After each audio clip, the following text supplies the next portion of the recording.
자, 말씀을 보도록 하겠습니다. 자, 앞을 보시고요. 말씀의 제목을 같이 한번 읽겠습니다. 보이시죠? 시작. 주님의 임재를 갈망하는 교회입니까? 아멘. 주님의 임재를 갈망하는 교회입니까? 라는 제목으로 오늘 말씀을 증거하도록 하겠습니다. 여러분, 하나님 오늘도 우리를 회복하고 계세요. 지금 힘이 나십니까?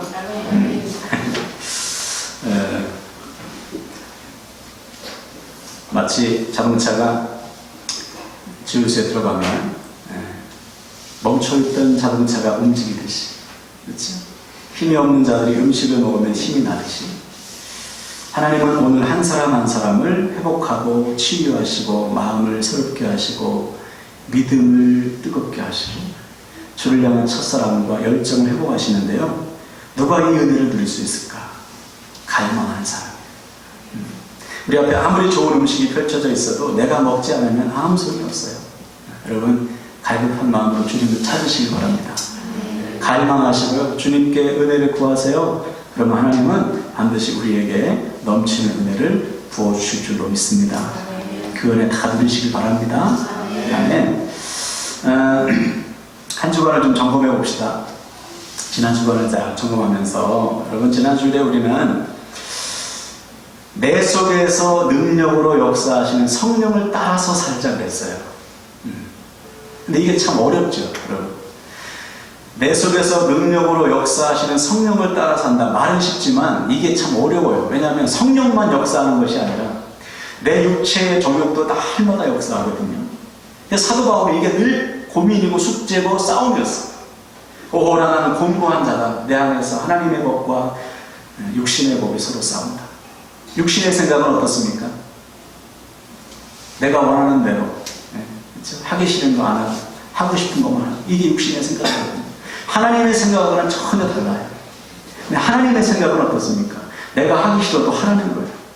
내가 피곤하고 힘들어도 순종하라는 것입니다. 이게 성령의 생각이에요. 그러니까 맨날 이것이 싸우잖아요. 근데 이때 사도 바울은 무엇을 선택했죠? 항상 결국 하나님을 선택한 거예요. 성령의 생각을 선택한 거예요. 이것이 사도 바울이 승리한 비밀이요, 마지막까지 사명의 길, 믿음의 길을 완수한 비밀입니다. 여러분, 한 주간 늘 성령의 생각을 선택하시길 바랍니다. 그래서 바울이 누렸던 성령의 능력을 저와 여러분도 날마다 경험하게 되시기를 주님의 이름으로 축원을 드립니다. 아멘. 자, 오늘 하나님께서 기뻐하시는 교회의 7번째 주제는 바로 하나님의 임재를 갈망하는 교회입니다. 오늘 본문은 아주 유명한 본문이죠. 일명 마른뼈의 골짜기라는 별명이 붙은 에스겔서에서 가장 중심되는 메시지입니다. 본문의 배경은 이스라엘 백성들이 나라를 잃고 바벨론의 포로로 잡혀갔을 때입니다.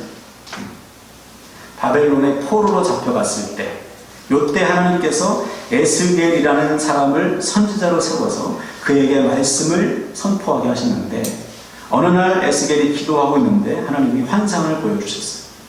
에스겔이 환상 중에 골짜기로 이끌려갑니다.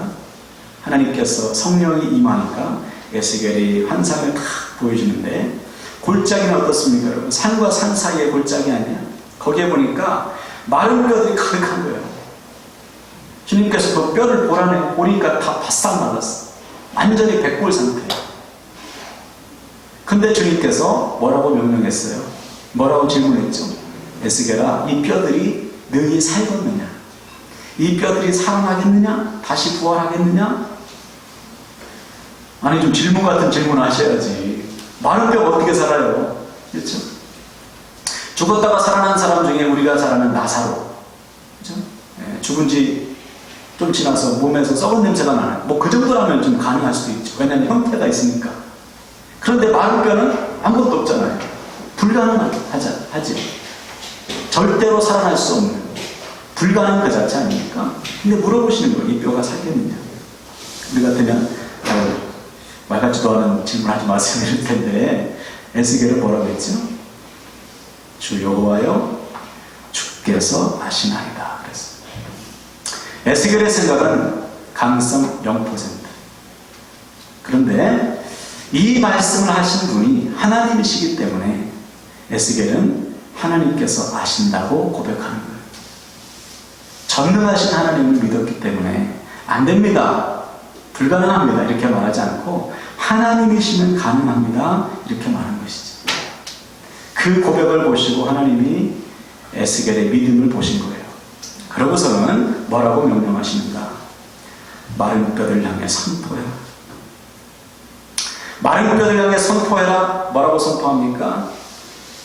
마른 뼈에 힘줄이 생기고 살이 붙고 가죽이 붙게 하라. 그리고 생기가 불어서 그 영혼을, 그 마른 뼈를 살게 하라. 도저히 불가능한 상황 속에서 불가능한 일을 하나님이 선포하라고 말씀하시는 거예요. 한번 여러분 한번 상상해 보세요. 여러분이 아마 만약에 에스겔이라면 여러분 앞에 마른 뼈들이, 바싹 마른 뼈들이 가득합니다. 근데 주님께서 그 뼈들을 향해서 말씀을 선포하라는 거예요. 뼈들아 들어라. 하나님의 말씀에 너희들이 살아난단다. 힘줄이 생기고 살이 덮이고 가죽이 덮이고 그리고 생기가 불어나면 너희들이 다시 살아날 거야. 이것을 선포하라고 말씀하시는데, 만약 에스겔이 전능하신 하나님을 믿지 못했다면 아유 하나님 그거 안 되죠, 못합니다, 아유 될 걸 말씀하셔야죠, 순종하지 못했을 거예요. 순종하지. 근데 에스겔은 그 말씀에 순종하는 것이죠. 이유가 무엇입니까? 내가 볼 때는 내 눈앞의 상황은 가능성 0%지만 하나님께서 하시면 언제든지 그 상황은 100%로 바뀌는 거예요. 그곳에 하나님이 임재하시면, 마른 뼈와 같은 골짜기에 하나님이 임재하시면, 마른 뼈와 같은 인생에 하나님이 임재하시면 가능성 0%가 100%로 바뀌는 거예요. 이것이 하나님께서 우리에게 주시는 회복입니다. 여러분, 하나님의 말씀은 언제든지 100%예요. 한번 따라 선포할까요? 하나님의 말씀은 언제든지 100%다. 네. 하나님께서 말씀하시면 마른 뼈도 사는 거예요. 이것이 하나님의 말씀의 능력이에요. 오늘 하나님의 말씀이 우리에게 들어와 우리가 100%로 변화되기를, 마른 뼈와 같은 우리가 회복되기를 주님의 이름으로 간절히 축원을 드립니다. 자, 그래서 선포했어요. 하나님의 말씀을 붙들고 마른 뼈들 향해서 마른 뼈들아 선포했어요. 가죽이 덮이고 살이 덮이고 힘줄이 생겨라. 그랬더니요, 어떤 일이 일어나죠? 뼈들이 움직여. 환상 속에 보는 거예요. 환상 속에 보니까 뼈들이 막 움직여요. 흩어졌던 뼈들이 다 사람의 형태, 해골의 형태를. 그러더니 거기에 힘줄이 생기고 살이 덮이고 가죽이 덮여요. 멀쩡한 사람의 모습이 되었어요. 그때 하나님께서 또 명령하죠. 야, 생기야 불어라. 생명의 기운이 불어서 그 죽은 자들에게 들어가라. 그랬더니 진짜 들어갔어요. 나중에 어떻게 됐습니까? 마른 뼈들이 큰 군대가 되었다. 하나님께서 그 환상을 에스겔에게 보여주신 거예요.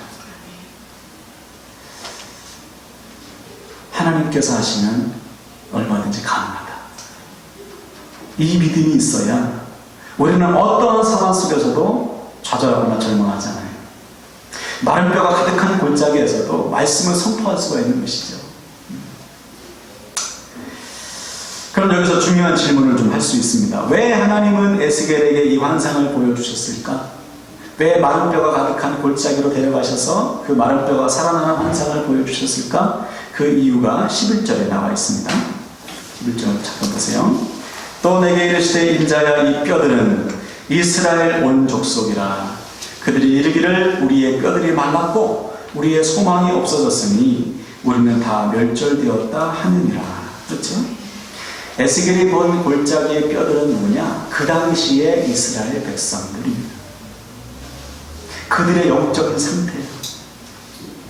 하나님의 백성으로서 눈앞의 상황, 나라를 잃고 포로된 자기 자신을 보고 스스로 말하기를 우리는 마른 뼈와 같다. 뼈들이 말랐다. 우리는 다 멸절됐다. 우리는 끝이야.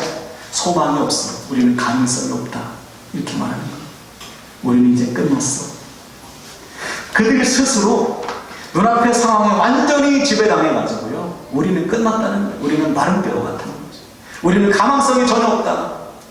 그 모습을 보시고 주님께서 너무나 가슴이 아픈 거예요. 하나님의 백성이 너무나 무기력하고 비참한 모습을 갖고 있는 것이죠. 물론 좀 이해는 되죠. 우리가 그 상황에 안 놓여봐서, 그죠? 고난에 안 처해봤으면 우리가 참 이해하기 어렵습니다. 그래서 이들의 모습, 나라를 잃고 포로의 신분이야. 언제 고향에 돌아갈지 몰라. 나라를 되찾을 힘이 없잖아요. 그렇죠? 그 상황 속에서 눈앞의 상황을 보면 소망이 없는 그 상황 속에서 절망하는 것 어찌 보면 이해가 되지만, 그럼에도 불구하고 이들이 놓치고 있는 중요한 사실이 한 가지 있는 것입니다. 뭐냐? 이들을 이곳으로 인도하신 하나님을 보지 못하는 거예요. 또 지금도 하시는, 임망을 하시는 하나님을 전혀 바라보지 못하고 있는 것이죠. 한마디로 말해서 문제에 푹 파묻혀가지고 상황에 완전히 눌려가지고 그 상황 속에 임재하신 주님을 보지 못하는 거예요. 그러면 누구든지 마른뼈가 돼요. 아무것도 할 수 없는 무기력한 삶을 살게 되는 것입니다. 그래서 하나님은 선포하는 거예요. 11절 13절 보세요. 그러므로 너는 대언하여 그들에게 이르기를 주 여호와께서 이같이 말씀하시기를 내 백성들아 내가 너희를 무덤을 열고 너희로 거기에서 나오게 하고, 절망에서 건지신다는 말씀이죠. 또 이스라엘 땅으로 들어가게 하리라. 내 백성들아 내가 너희 무덤을 열고 너희를 거기에서 나오게 한즉 너희는 내가 여호와인 줄을 알리라. 지금은 비록 바벨론의 포로로 잡혀있지만 반드시 다시 고향으로 돌아가게 하겠다. 빼앗긴 나라를 다시 찾게 해주겠다. 이 일을 내가 이루겠다. 하나님께서 말씀하시는 거예요. 한마디로 말해서 야, 문제 보지 말고 좀 나 좀 봐. 야, 상황만 보지 말고 좀 나를 봐. 그들의 시선을 하나님께로 돌리는 거예요.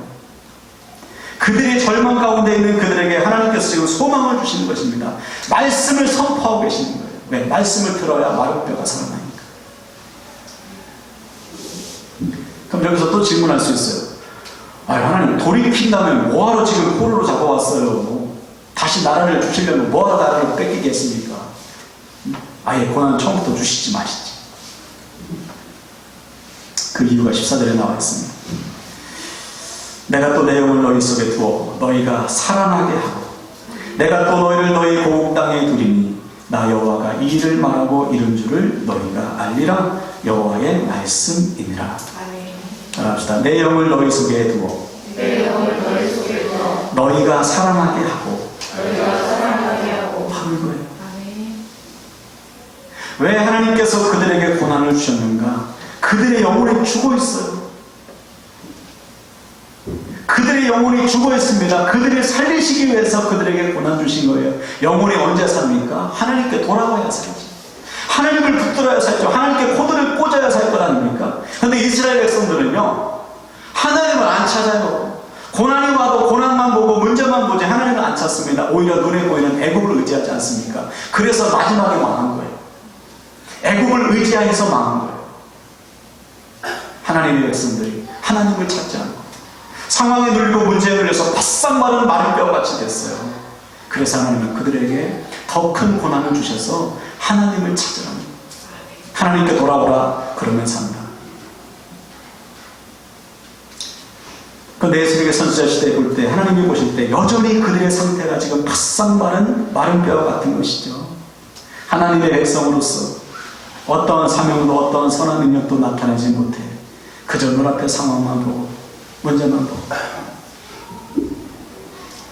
너무나 무기력한, 영적으로 완전히 주저앉은 죽어있는 모습을 우리 주님이 어떻게 가만 보고 계시냐고요. 그래서 에스겔을 통해서 회복을 선포하시는 거죠. 하나님의 말씀을 듣는 자는 다시 살 것이다. 하나님의 영이 임하면 반드시 마른 뼈도 살아난다. 그러니 눈앞의 상황에 눌리지 말고 그 상황 속에 임재하신 하나님, 회복하시는 하나님을 바라보고 돌아오라. 할렐루야. 여러분 지금 영적인 상태 어떠세요? 마른 뼈와 같지 않습니까? 오늘도 하나님이 동일하게 선포하실 거예요. 교회를 향해서 마른 뼈야 살아나라. 마른 뼈야 하나님의 말씀을 들으라. 왜냐하면 우리도 그렇죠. 우리의 삶이 때로는 너무나 무기력하고 비참해요. 나에게 주어진 삶의 자리에서 임재하신 하나님 보지 못해요. 회복하실 하나님을 기대할 수가 없습니다. 그저 주어진 상황 하루하루 사는 게 힘들어요. 사명은 생각지도 못하고요. 상황에 눌려있는 것입니다. 갑자기 지배당하고 있는 거예요. 내 삶 속에, 우리 가정에, 우리 직장에, 우리 학교에 그 상황 속에 임재하신 하나님을 보지 못하는 거예요. 그럼 우리도 그냥 마른 뼈처럼 살 수밖에 없어요. 하나님을 봐야죠. 임재하신 하나님을 우리가 기대하고 역사하신 하나님을 기대해야 그때 하나님께서 우리에게 능력을 부어주십니다. 그러면 하나님의 능력으로 한 주간 거뜬히 사는 거예요. 그런데 임재하신 하나님 보지 못하면 다 절망이에요. 집에 가도 절망, 학교에 가도 절망, 직장에 가도 절망. 핸드폰 진동으로 죄송해요. 하나님께서 보실 때 얼마나 지금 마음이 아프시겠냐. 조금만 어려움이 와도 절망하고 낙심해요. 믿는 자로서의 모습을 볼 수가 없는 것이죠. 바로 그들 향해서 주님 오늘도 말씀하시는 거죠. 마른 뼈도 살아날 수가 있다. 마른 뼈와 같은 상황도 얼마든지 회복할 수가 있다. 그러면 여기서 우리가 생각할 것이 있어요. 왜 똑같은 상황에서 이스라엘 백성들은 마른 뼈처럼 자빠져 있는데 에스겔은 지금 말씀을 선포하고 있냐 말이죠.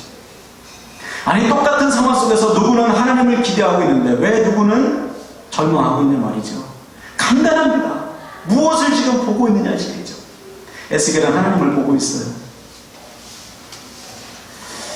솔직한 심정으로 하나님께서 에스겔에게 질문하실 때 마른 뼈가 살겠느냐,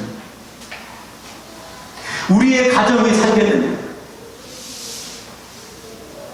사람과의 관계 속에 이 관계가 살겠느냐, 내 문제가 해결되겠느냐, 내 상황이 회복되겠느냐 물으실 때 아니오라고 답할 사람이 너무 많은 거예요.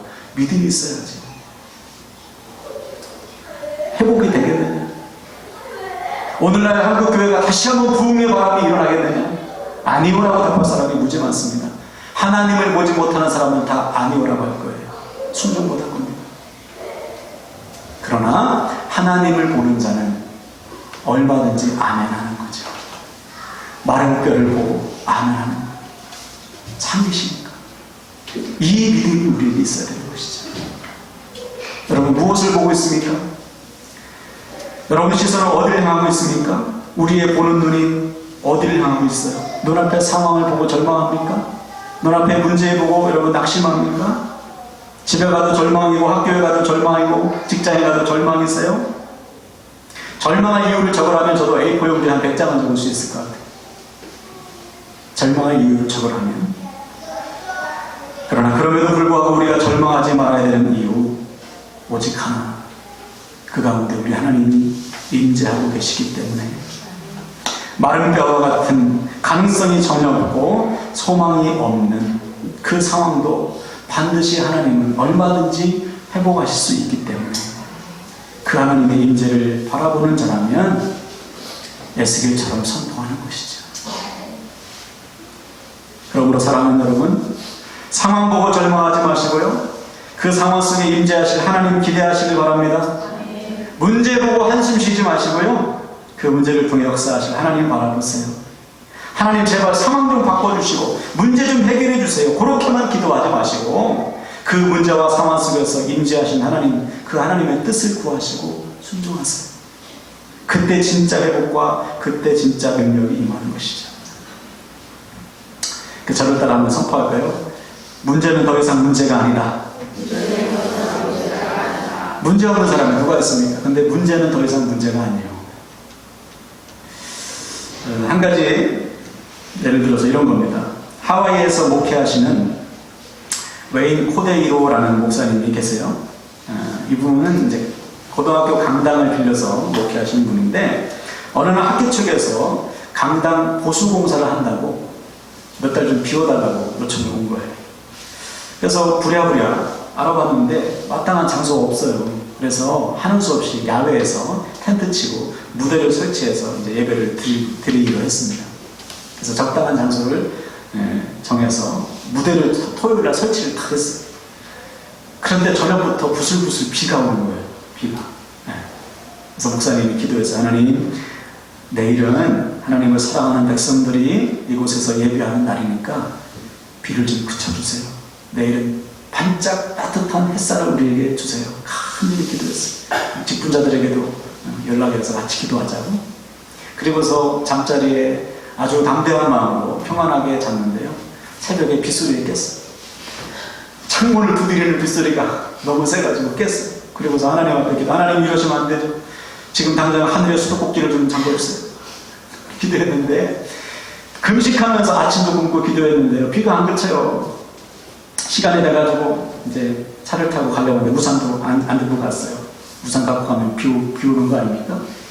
하나님께서 그쳐주실 줄로 믿고 우산도 놓고 와이퍼도 작동 안 했대요. 비가 그칠 것을 믿고. 그래서 10시쯤 도착했습니다. 여전히 비가 오는 거예요. 계속해서 기도했죠. 하나님, 지금 우리 성도들이 지금 추위에 떨고 있는데 비 좀 그쳐주세요. 제발.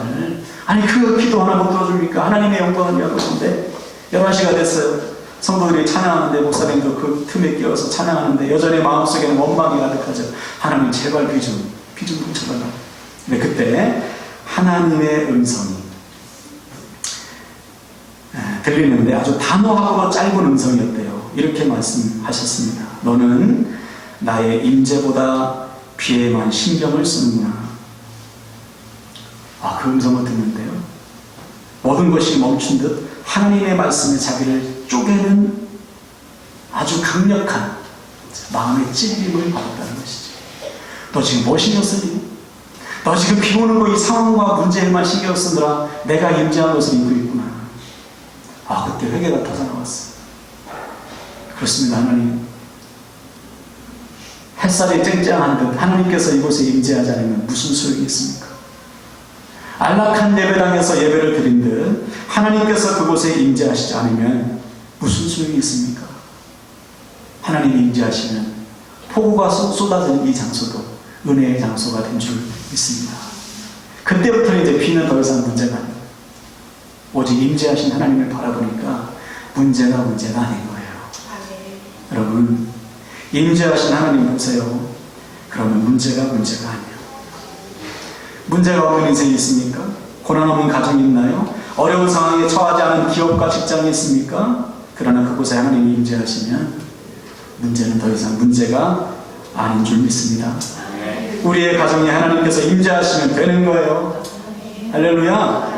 우리의 인생에 하나님께서 함께 하시면 우리는 얼마든지 소망을 선포할 수가 있는 것입니다. 왜입니까? 마른 뼈도 살리시는 전능하신 하나님이 우리의 아버지 하나님이시기 때문에요. 할렐루야. 그러므로 사랑하는 여러분, 오늘부터 어떤 상황 속에서도요, 오직 하나님의 임재를 갈망하시고 누리시길 축복합니다. 마른 뼈처럼 살지 맙시다. 마른 뼈가 아니에요. 우리는 하나님을 바라보시고요, 우리도 에스겔처럼 선포하는 거예요. 우리 한번 저를 따라서 에스겔처럼 한번 선포해 봅시다. 살아나라. 여러분, 절망의 상황이 오면 선포하세요. 마른 뼈야 살아나라. 가정에 들어가서 대부를 활짝 열고 선포하세요. 마른 뼈야 살아나라. 학교에 갈 때도 여러분, 학교를 교문에서 선포하세요. 마른 뼈야 살아나라. 여러분 인생을 보고 선포하세요. 직장에 가서도 마른 뼈야 살아나라 선포하세요. 선포하라잖아요. 그럼 산다잖아요. 이 놀라운 회복의 역사가 하나님의 임재하심의 은혜가 이번 한 주간부터 계속되시길, 놀라운 회복이 일어나시기를 주님의 이름으로 간절히 축원을 드립니다. 아멘. 이 시간 말씀을 들고 찬송할 때요, 오늘 처음 부르는 찬양이에요. 조보에 약보가 있는데, 믿음의 눈을 뜰 때 주님의 임재가 보입니다. 우리 믿음의 눈을 열라고 다짐하고 고백하며 찬송합시다.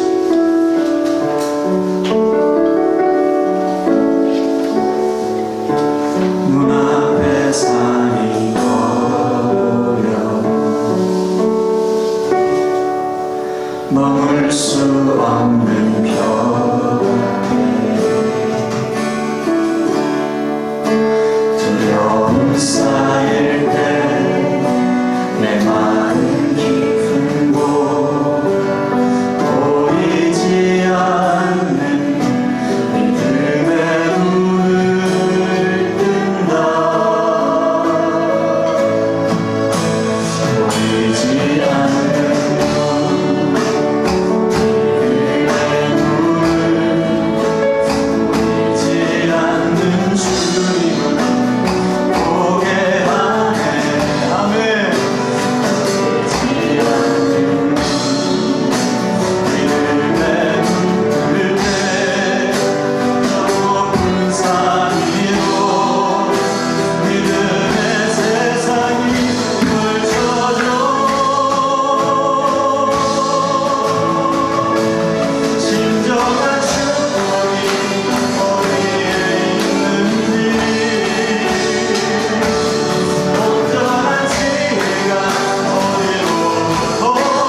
번째는 회개하며 기도합시다. 주님, 마른 뼈와 같이 상황에 눌렸던 우리를 용서하시고 주님, 오늘 말씀을 듣고 살아나게 하시고 하나님의 영으로 다시 우리를 살려주시옵소서. 더 이상 마른 뼈와 같이 상황에 문제에 지배당하는 인생이 아니요, 마른 뼈도 살리시는 임재하신 하나님을 보고 회복의 은혜와 능력을 경험하는 인생이 되게 하여 주시옵소서. 우리 주여 한번 간절히